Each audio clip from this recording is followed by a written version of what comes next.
여러분 오늘 그 말씀 성령 강림 주일인데 오늘 제목은 너희는 마음에 근심하지 말고 이렇게 재밌습니다. 특별히 1절부터 쭉 14장 1절부터 쭉 보다가 27절에서 보면 14장 1절이 너희는 마음에 근심하지 말라 이렇게 시작하고 있고 오늘 제가 본문으로 자른 거기 27절의 마지막 부분도 너희는 마음에 근심하지도 말고 두려워하지도 말라 이렇게 돼 있죠. 오늘 우리 주님께서 제자들과 함께 6월절 식사를 하시고 자꾸 떠나신다는 이제 말씀을 하십니다. 주님이 가신다고 합니다. 주님이 가신다고. 그러면서 요한복음 13장 바로 전에 33절을 보면 자녀들아 이제 잠시 동안은 내가 너희와 함께 있을 것이다. 그러나 너희가 나를 찾을 것이다. 내가 전에 유대 사람들에게 말한 대로 너희에게도 말하는데 내가 가는 곳에 너희는 올 수 없다. 지난번에는 유대인들한테만 해당되는 너희는 내가 가는 곳에 올 수 없어. 그때는 제자들이 해당 안 된다고 생각했는데 오늘 이 6월절 식사 후에 예수님의 제자들을 향한 말씀은 내가 그렇게 유대 사람들에게 말한 것처럼 내가 너희에게도 말하는데 내가 가는 곳에 너희는 올 수 없어. 근데 서두에 자녀들아 이렇게 친근하게 부르시죠. 제자들을 향해서. 그래서 베드로가 주님께 이렇게 묻습니다. 어째서 지금은 주님을 따라갈 수 없습니까? 저는 제 목숨이라도 바치겠습니다. 그러한 베드로를 주님이 바라보시면서 어떤 생각을 하셨을까요? 주님의 생각을 알 수는 없지만 성경에 기록된 주님의 말씀을 우리가 볼 수 있습니다.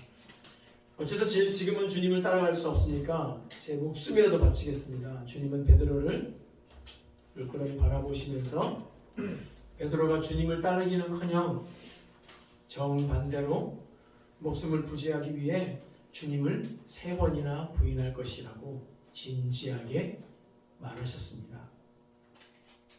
주님의 이 말씀에 제자들은 눈에 띌 만큼 염려를 하고 있었던 것 같습니다.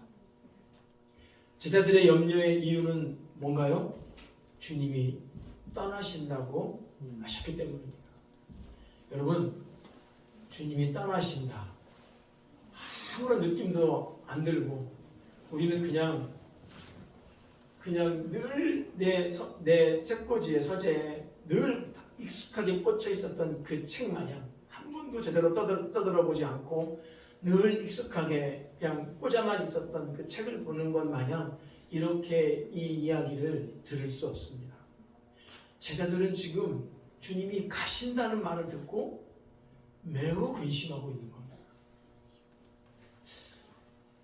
주님이 떠나면 제자들에게 어떤 의미가 있길래요? 진짜 주님 한마디로 주님 보고 따라가는 거 아닙니까? 주님 보고 가는 인생 아니에요. 배와 부치를 버려두고 떠나지 않았습니까? 세리 마태는 자기 다 버리고 떠나지 않았습니까? 주님이 떠나신다고 하기 때문에 제자들은 염려하고 있는 겁니다. 주님이 나와 함께 하실 수 없다라는 이 사실. 여러분은 이거가 조금 아주 쉽게 나에게 한번 이렇게 대입시켜가지고 우리는 주님이 못하면 없어도 어떤 때는 지금은 우리가 농담 반 진담만으로 많이 이야기하잖아요. 지금 주님 좀 눈 감아 주십시오. 우리는 정말 제자들의 근심과 염려조차 어쩌면 이해하지 못하고 있는지 모르겠습니다. 지난 수년간 그들은 얼마나 예수님과 밀접하게 연결된 삶을 살았습니까? 마치 주님께서 친히 말씀하셨듯이 포도나무와 가지가 떨어져서는 절대 관계가 맺어질 수 없는 생명의 관계로 포도나무와 가지가 한 몸이고 하나이듯 주님과 제자들은 늘 그렇게 함께했습니다. 심지어 배와 부모, 가족을 다 떠나서 주님을 따른 거였습니다. 그런데 그분이 떠나신다고 하는 겁니다. 그 생각이 제자들에게 진짜 어떤 의미였을까?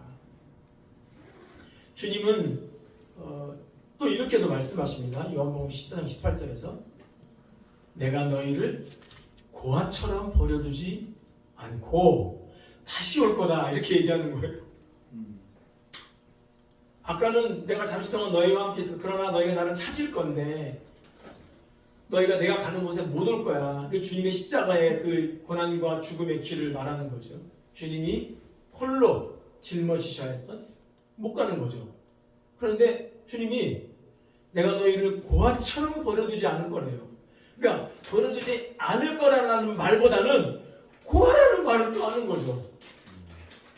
그러면 너희에게 다시 오겠다. 어쨌든 다시 오기 전까지는 고아처럼 살아갈 수 있다는 생각을 할 수 있게 되는 거 아닙니까? 그러니까 한마디로 제자들이 예수님과 떨어진다는 것을 마치 어린아이가 부모를 잃는 것과 같은 그러한 그 그림이 생각나는 표현을 하신 거예요. 내가 너희를 고아와 같이 버려두지 않겠다.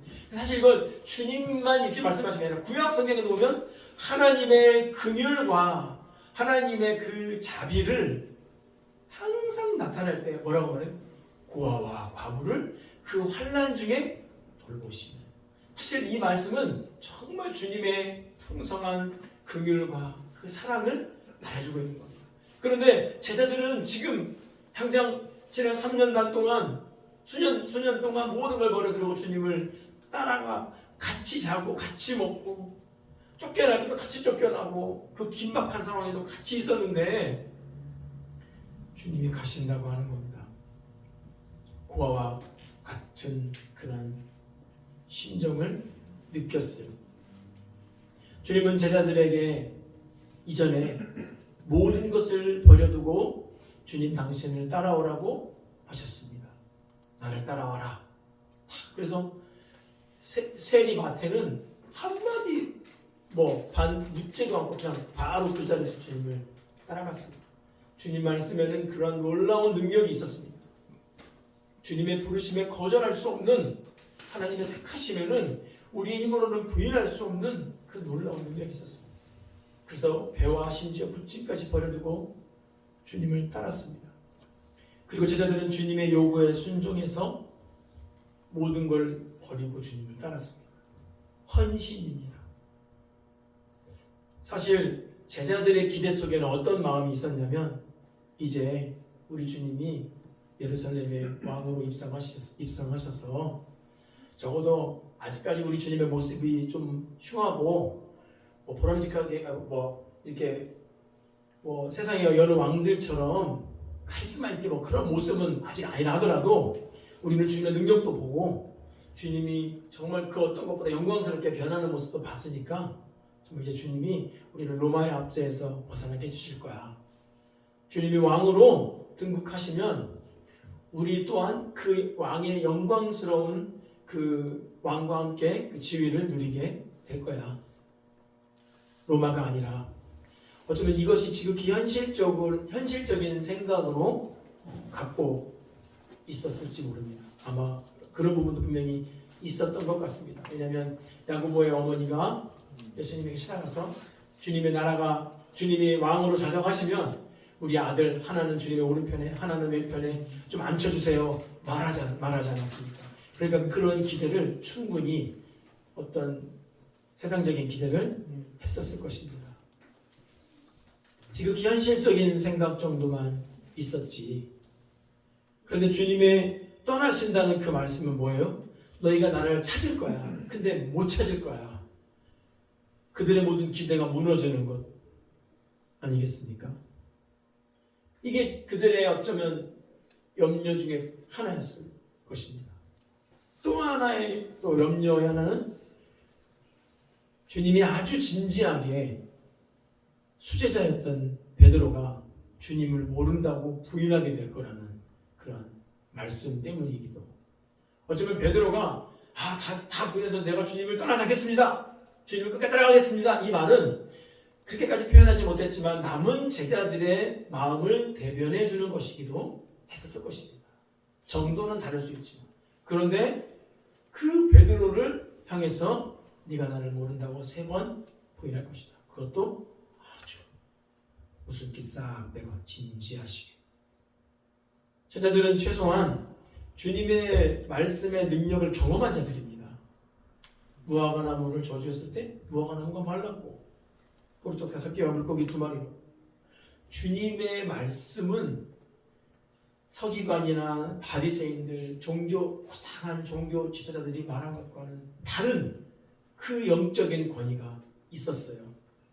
그러므로 제자들은 주님께서 베드로를 향해서 진지하게 하신 그 말씀을 들었을 때 어쩌면 이렇게 생각했을지도 몰라요. 베드로가 주님을 모른다고 부인하고, 그러면 하물며 우리는 이전에는 아무리 어렵고 위험한 상황에서도 주님이 함께 계셨고 주님이 헤쳐나가 주셨습니다. 그렇게 죽을 것 같은 그 풍랑이 있는 호숫가에서, 바닷가에서도 내가 죽을 것 같이 놓였다가도 주님이 깨워서 주님이 한번 꾸짖으시면 안전한 폭으로 인도해 주신 주님이었습니다. 그런데 이제 예수님이 없는 상태가 되고 예수님이 안 계시는 상황에 놓인다면, 그런 상황과 그런 상태에서 어떻게 살아갈 수 있지? 그림이 안 그려지는 거죠. 우리는 사람들에게 무슨 말을 할 수 있을까? 지도자들의 공격은 또 어떻게 우리가 견뎌낼 수 있을까? 모든 게 다 지금 패닉 이런 상황일 것입니다. 도무지 앞이 보이지 않는 이런 상황을 어떻게 해야 한단 말인가? 제자들의 염려와 근심은 아주 실제적이었고 아주 무거운 근심이었을 것입니다. 이런 근심하는 제자들의 마음을 향해서 주님이 말씀하시는 거죠. 너희는 마음에 근심하지 말라. 그리고 이어서 하나님을 믿어라. 그리고 또 나를 믿어라. 지난주에도 서두에 말씀드렸듯이 근심에 시달려 사는 것이 현대인들의 특성이라고 해도 과언이 아닙니다.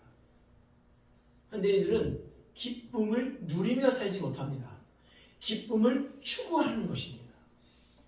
언제 있지 모를 불안을 사전에 차단하고, 지금은 내가 좀 고생하더라도 기쁨을 누리게 될 것을 기대하며 지금 내가 염려를 극복해 가면서 살아가는 삶이 현대인의 삶이고, 사실 이 속에서 함께 뒤섞여 살아가면서 그리스도인도 자주 예외가 될 수 없다는 것을 우리의 경험치를 통해서 우리는 또 알 수 있습니다. 이처럼 근심에 시달리는 현대인의 삶, 염려와 늘 동행하는 우리 주위의 사람들, 때로는 우리 자신의 모습을 보십시오. 예수를 따르는 사람들에게도 예외가 될 수 없는 이러한 사회적 현상들, 염려에 시달리는 사람들, 이 주님은 이 근심하는 마음들에게, 특별히 제자들에게, 그 마음들에게 믿음을 가지라고 촉구하십니다. 이런 근심과 염려에 대한 주님의 대답은 믿음이었습니다. 하나님을 믿어라, 나를 믿어라 라고 예수님께서 근심하는 제자들을 향해 촉구하십니다. 우리는 어느 순간부터인지 하나님을 믿기보다는 나를 위한 통로로만 여길 때가 왕왕 있습니다. 예수님을 믿고 따르기보다, 예수님을 믿는, 주님을 믿기보다 나를 위해, 나의 상황을 해결하기 위한 그 무엇으로 주님을 좀 리얼하게 표현하면 이용하는 경우도 많이 있습니다. 하나님을 믿는가? 주님을 믿는가? 내가 주님을 믿는가? 신뢰하는가? 그러니 우리가 나를 위한 도구로 주님을 때로는 자주 이용하고 사람들이 그러다 보니 믿지 않는 사람들에게 주님을 믿으세요 라는 말을 잘 하지 못하는 이유는 내가 주님을 믿지 못해서인 것입니다. 근심에 시달리고 염려와 불안에 시달리는 현대인들에게 그것을 떠나서 참 평안과 근심과 염려가 아닌 진정한 참된 평안을 누리며 사십시오 라는 말이 자꾸만 힘을 잃어가고 있는 까닭은 우리도 하나님을 믿고 또 주 예수 그리스도를 믿고 의지하는 것이 아닌 나를 위한 그 어떤 도구적인 것으로 사용하는, 그래서 오늘날 많은 사람들의 신앙의 행태가 소비자가 됐습니다. 그래서 소비주의에 물든 기독교라는 책도 예전에는 나오기도 했는데요. 이 특징은 뭐냐면 자기 자신이 모든 것의 중심에 있다는 것입니다.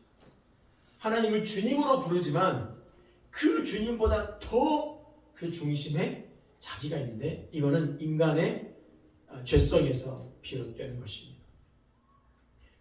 주님은 근심하는 제자들에게 다른 대안을 제시하지 않습니다. 아니야, 괜찮을 거야 이런 차원이 아니라 하나님을 믿으라 입니다. 근심을 극복하는 유일한 것은 하나님을 믿는 믿음이고 예수님을 믿는 믿음입니다. 그리고 주님은 주님이 제자들을 잠시 동안 떠나는 것은 절망적인 상황이 아니라는 것을 이어서 알려줍니다. 오히려 주님은 자신이 떠나는 것이 제자들이 기뻐해야 한다고 단언하시기까지 합니다. 주님의 말씀과 제자들의 근심이 서로 잘 메워지지 않는 간격이 있어 보입니다.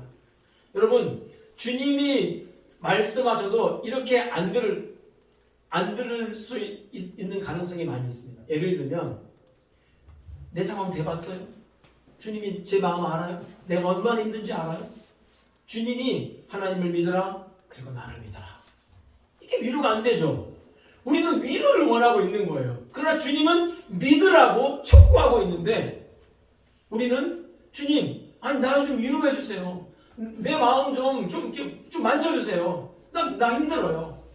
나 지금 근심 있고 나 지금 다 버리고 나 주님 따랐는데 주님 나 좀 위로해 주세요. 여러분, 우리는 주님을 믿고 따라야 될 때 주님으로부터 나에게 해당되는 위로만을 원한 나머지 주님과 거리가 좁혀지지 않는 경우를 너무나 많이 경험하고 살아갈 때가 많습니다. 하나님을 믿고 예수를 믿습니까? 아니면 내 근심은 근심대로 그대로 쭉 하고 내가 계획한 이것이 있으니까 주님은 이 근심을 해결할 내가 짠 방법을 도와주시기만 하면 됩니까? 제자들의 근심은 아주 실질적인 거였습니다. 우리는 너무나 유명한 이 구절을 너희는 마음에 근심하지 말라, 하나님은 또 나를 믿어라, 이렇게 말은 잘하지만 정작 삶 속에서 내 근심 한 조각도 해결되지 못합니다. 그래서 우리는 말은 하진 않지만 주님을 믿지 않기로 은근히 방향을 정하며 살아가고 있는지 모릅니다. 오늘날 교회가 무너지는 소리는 하나님을 믿지 못하는, 주 예수 그리스도를 믿지 않는 데서 오는 폐해가 아니겠습니까? 하나님을 믿는다면, 주 예수를 믿는다면 우리는 기다리지 못합니다. 그러나 주님의 뜻은 변함없습니다. 근심을 극복하는 유일한 것은 믿음입니다. 심지어 제자들이 주님을 떠나신다는 이 말을 들었을 때도 주님은 그들에게 하나님을 믿어라, 나를 믿어라, 그리고 그것은 절망적인 상황이 아니라는 것입니다. 14장 28절에 보면 너희는 내가 지금 갔다가 너희에게 다시 올 것이다 라고 한 내 말을 들었다. 너희가 나를 사랑한다면 내가 아버지께로 가는 것을 기뻐했을 것이다. 이렇게 주님이 말씀하시고요. 16장 7절에는 그러나 내가 너희에게 진실로 말한다. 내가 떠나가는 것이 너희에게 유익하다. 유익하다. 제자들은 근심하고 있는데 앞이 안 보이는 암담한 상황인 건데 주님은 하나님 믿고 나를 믿어라 말씀하시면서 내가 떠나가는 것이 너에게 유익하다. 예수님의 제자들을 떠나는 것, 그분의 떠나심이 도대체 왜 제자들에게 유익을 줍니까? 아니, 어떤 유익을 줍니까? 첫 번째로 예수님이 떠나가심으로 제자들에게 하나님의 영원한 집에 살게 될 놀라운 일이 준비되어 있다는 것을 그들이 알게 될 것입니다. 2절부터 6절까지의 말씀입니다. 주님이 말씀하시죠.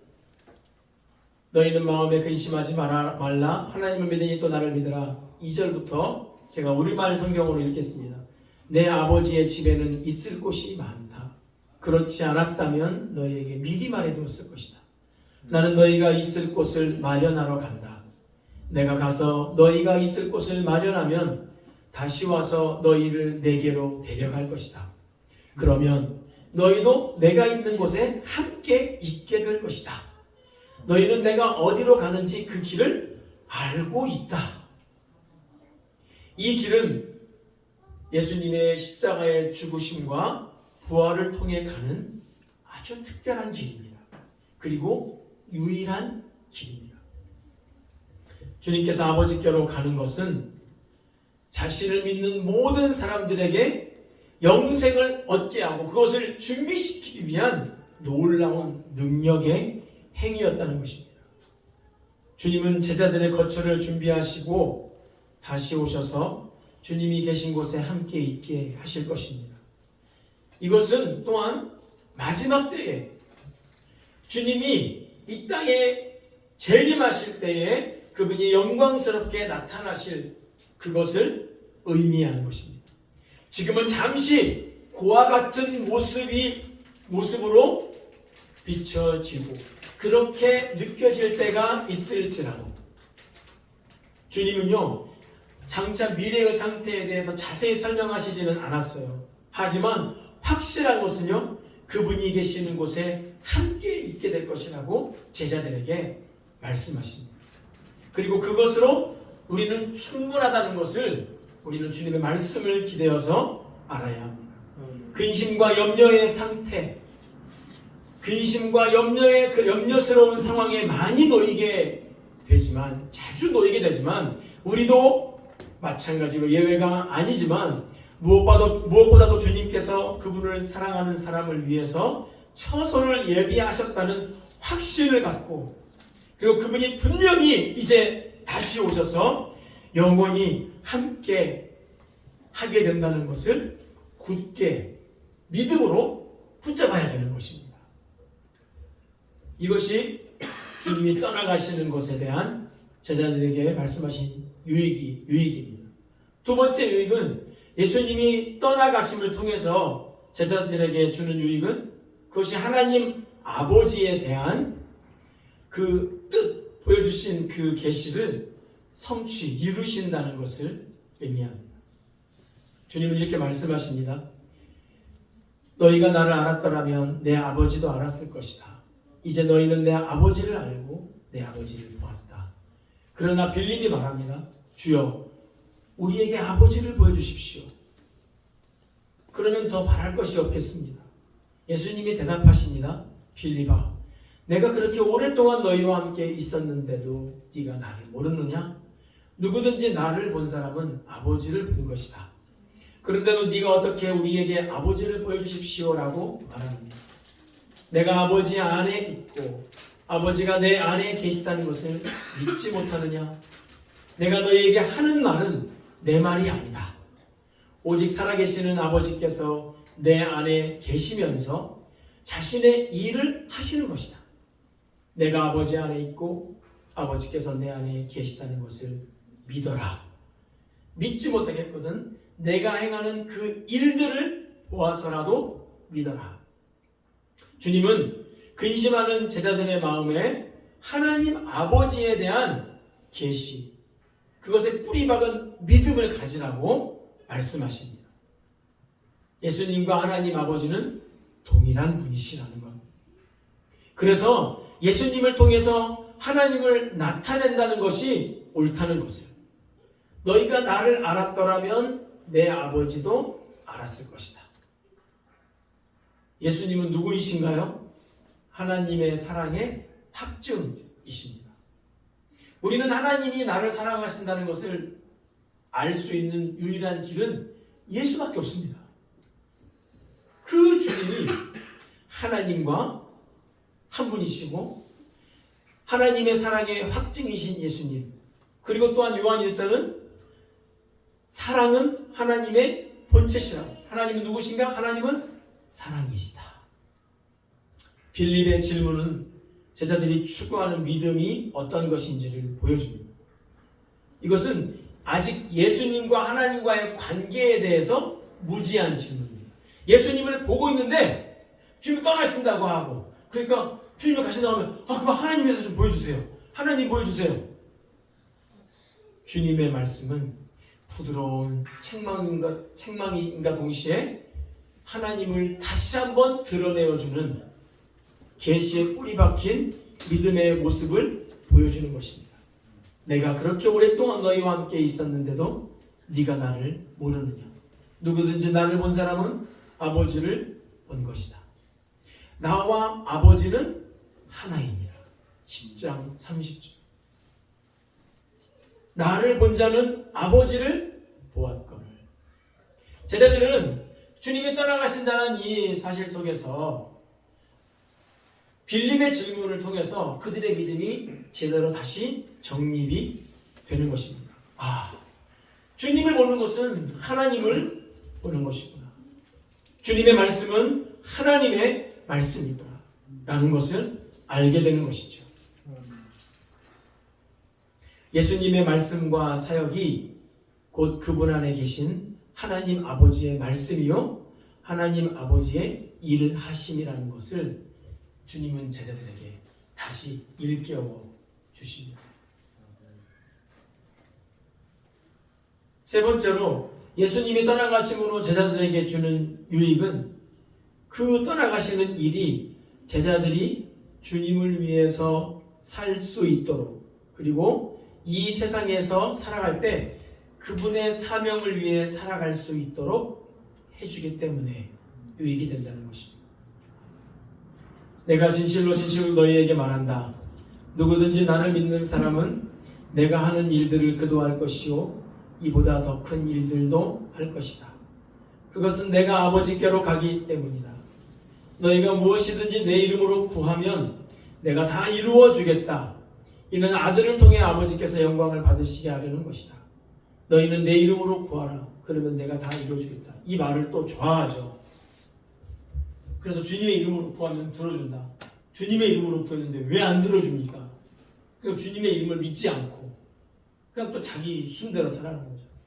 이 연결선상에서는 주님이 떠나가시고 난 이후에도 그것이 제자들에게 유익인 까닭은 아버지께서 보내실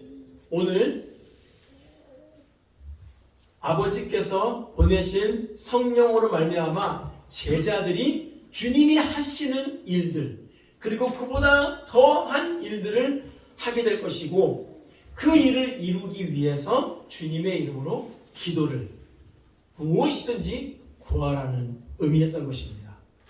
그냥 나의 필요를 채워주는 식으로 주님이 구하라는 게 아니고, 얼마나 이 말씀을 자신의 욕망을 이루는 열심으로 오용하는지 모릅니다.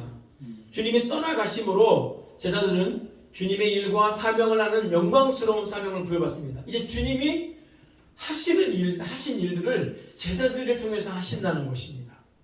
오히려 주님께서는 주님이 이 땅에서 하신 일보다 더 큰 일들도 제자들이 할 것이라고 하십니다.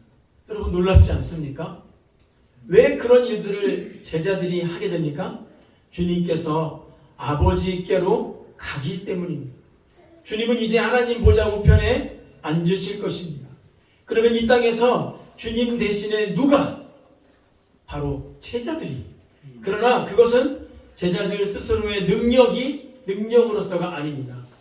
여기서 주님은 바로 성령님에 대해서 언급하십니다.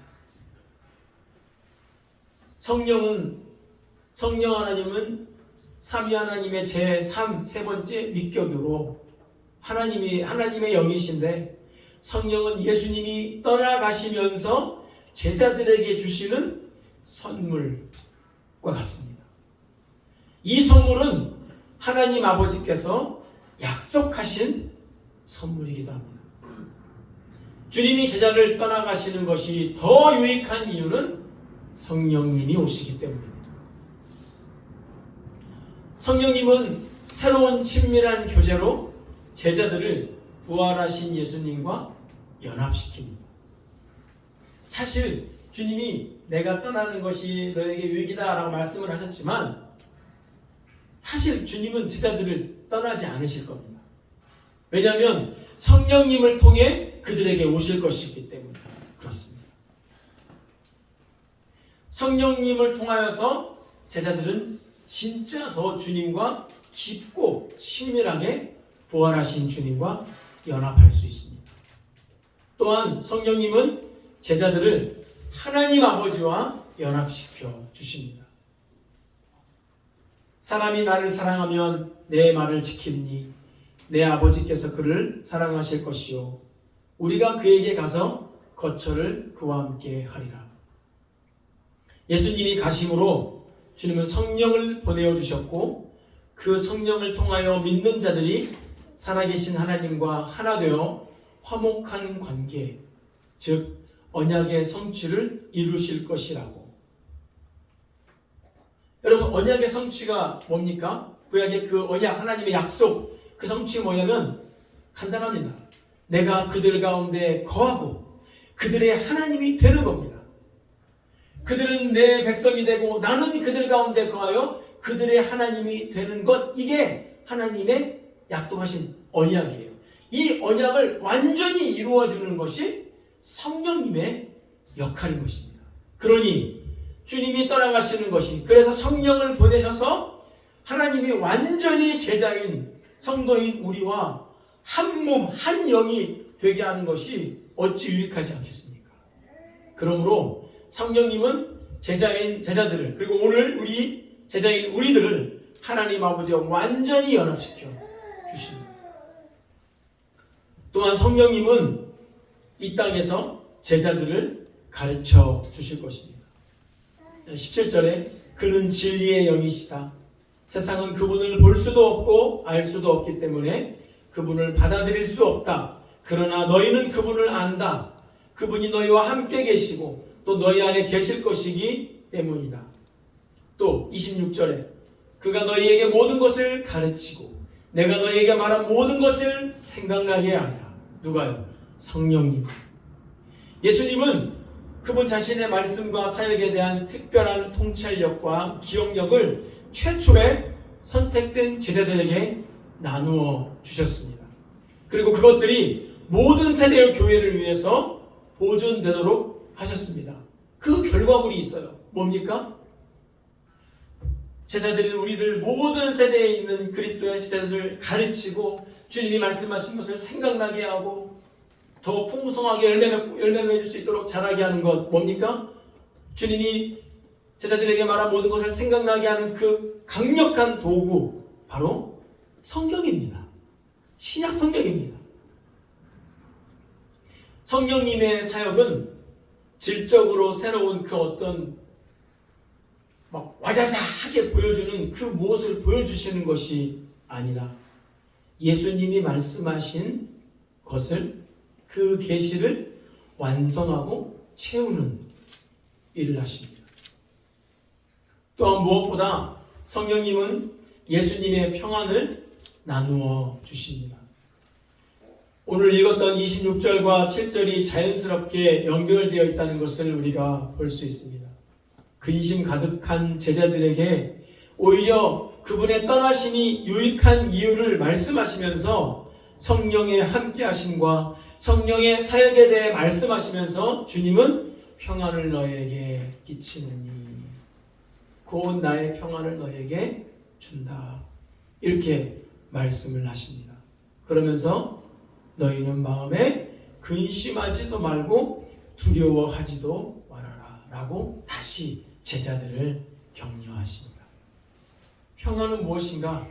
단순히 인사 따위가 아니라 메시아이신 그리스도께서 왕으로 다스리시는, 전쟁이 완전히 없고 참된 기쁨과 평화, 사랑, 행복만 가득한 상태, 그게 평화예요. 그게 샬롬이에요. 메시아 시대를 말하는 거예요. 주님이 다스리시는 시대, 그것을 한 단어로 말하면 바로 평화, 샬롬인 것입니다. 그것은 우리가 알고 있는 단순히 값싼 것이 아니라 세상이 줄 수 없는 것이라고 주님이 말합니다. 다른 차원의 평안입니다. 말 그대로 참 평안입니다. 평안은 근심과 염려에 쌓인 제자들에게 가장 필요한 것이고, 오늘 현대인들뿐만 아니라 무엇보다 제자인 우리에게 가장 절실한 것이기도 합니다. 불안과 염려, 근심이 가득한 세상에서 성령은 하나님의 백성이요 그리스도의 제자인 성도들에게 평안을 주시고 평안으로 역사하십니다.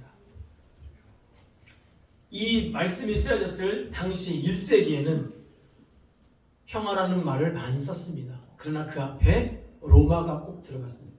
팍스 로마나, 로마의 평화였습니다. 그 말이 널리 공표되고, 그리고 황제를 만나면 이렇게 인사를 한 거죠.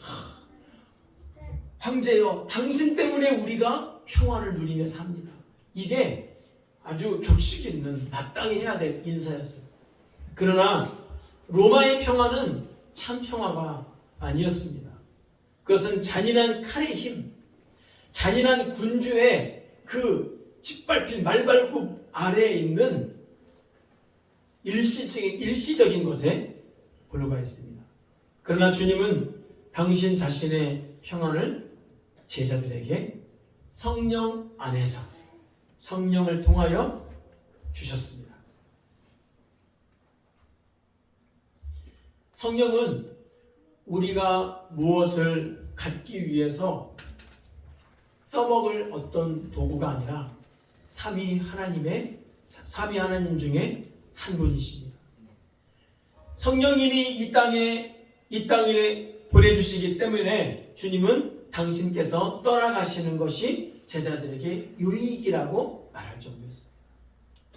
성령이 계시는데, 그리고 그분이 완성시키신 하나님의 성령 안에서 그 진리, 성령의 감동으로 쓰여진 하나님의 말씀이 있는데, 오늘날 얼마나 많은 성도들은 마치 아버지를 우리에게 보여주십시오 라고 말했던 빌립과 같이 여기저기 기웃기웃거리면서 돌아다니고 있는 것 같아요.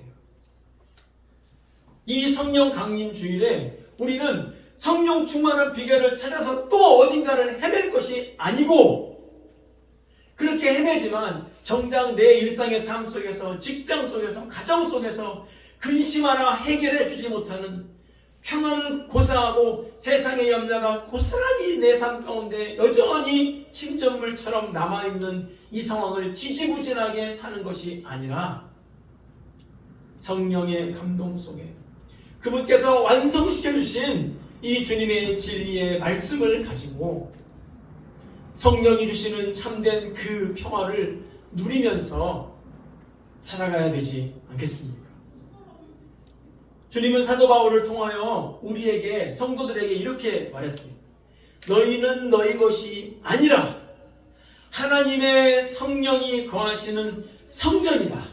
너희는 그걸 모르니? 너희는 그걸 모르냐? 너희는 너희 것이 아니야.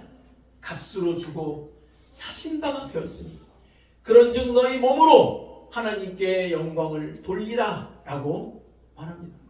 성령 충만이 뭡니까? 성령 충만하다는 건 기도를 1시간 하고 2시간 하는 겁니까? 1시간, 2시간 기도를 열심히 해도 근심이 가시지 않는다면 그 기도는 공연물에 불과할 것입니다. 나를 위한 욕망의 수단에 불과할 것입니다. 그러나 주님은 제자들에게 너희는 마음에 근심도 하지 말고 두려워하지도 말라고 말씀하실 때 주님 당신의 평안을 성령 안에서 부어주신다고 약속하셨습니다. 그 평안, 성령과 함께 역사하시는 그 평안이 주님을 3번이나 모른다고 부인해서 도망갔던 베드로로 하여금 거꾸로 십자가에 못 박혀 죽겠노라고 내 주님 가신 길을 가서 그렇게 영광스러운 길을 갔고 고난을 받되 구차히 피하지 않고 담대할 수 있었던 것 아니겠습니까? 담대함 속에는 평안이 깊이 스며들어 있는 것입니다. 믿음의 사람은 평안의 사람이요 하나님의 성령의 사람입니다. 주님은 근심하는 제자들에게 근심하지 마. 내가 가는 게 더 유익이야. 여러분, 예수를 너희가 보지 못하였으나 사랑하는구나. 지금도 보지 못하나 말할 수 없는 즐거움으로 즐거워하고 있구나. 왠 줄 알아? 믿음의 결국인 영혼 구원을 받았기 때문이야. 베드로가 말하지 않습니까? 오늘 우리도 주를 보지 못합니다. 그러나 우리는 주를 사랑하지 않습니까? 이제 더욱 힘써서 하나님을 믿고 주를 믿으며 성령 충만한 삶이 무엇인지 세상의 모든 근심과 염려를 극복하게 하시고 능히 그리스도께서 하신 일을 나도 감당할 수 있도록 그렇게 증인되어 살 수 있도록 역사하시는 성령, 이미 내 안에 내주하시는 성령을 근심시키고 소외시켰던, 성령의 불을 소멸시키고 꺼뜨렸던, 성령을 근심하게 만들었던 우리의 죄와 허물을 회개함이 마땅하지 않겠습니까? 그리고 다시 한번 성령의 충만한 임재를 사모하며 그렇게 성령의 도구로 평안 중에 이 근심과 염려에 시달리는 세상 속에서 참 평안을 드러내며 살아가는 사람이야말로 진정 성령의 사람이 아니겠습니까? 아멘. 성령의 전으로 살아가는 우리 모두가 되시기를 주님의 이름으로 권면드립니다. 아멘. 기도하겠습니다. 살아계신 하나님 아버지 감사합니다.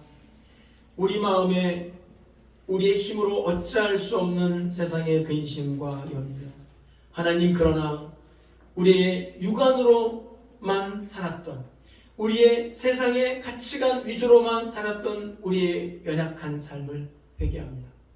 이제 우리의 믿음의 눈을 떠서 성령으로 말미암아 보이신 것, 세상의 지혜로는 알 수 없는 것, 오직 하나님이 성령으로 이것을 우리에게 보이셨다 말씀하신 그 놀라운 주의 은혜를 우리가 날마다 말씀 안에서 성령과 함께 동행하며 믿음으로 보며 참된 평안과 소망에 관한 이유를 갖고 우리가 담대한 주님의 증인으로 살아갈 수 있는, 그래서 진정한 성령 충만한 사람으로 살아갈 수 있도록 인도하여 주시옵소서. 우리가 비록 소리가 크지 않고 남들보다 어쩌면 능력도 작고 보잘것 없다 할지라도 우리 안에 거하시는 성령으로 말미암아 주께서 걸어가신 그 길을 묵묵히 그리고 담대하게 불안함과 염려가 아니는 평안 가운데에서 순종하며 걸어간다면 이것이 진정 성령 충만한 삶임을 우리가 알고 믿고 그것을 경험하며 걸어갈 수 있도록 인도하여 주시옵소서. 아멘. 예수님의 이름으로 기도하옵나이다. 아멘.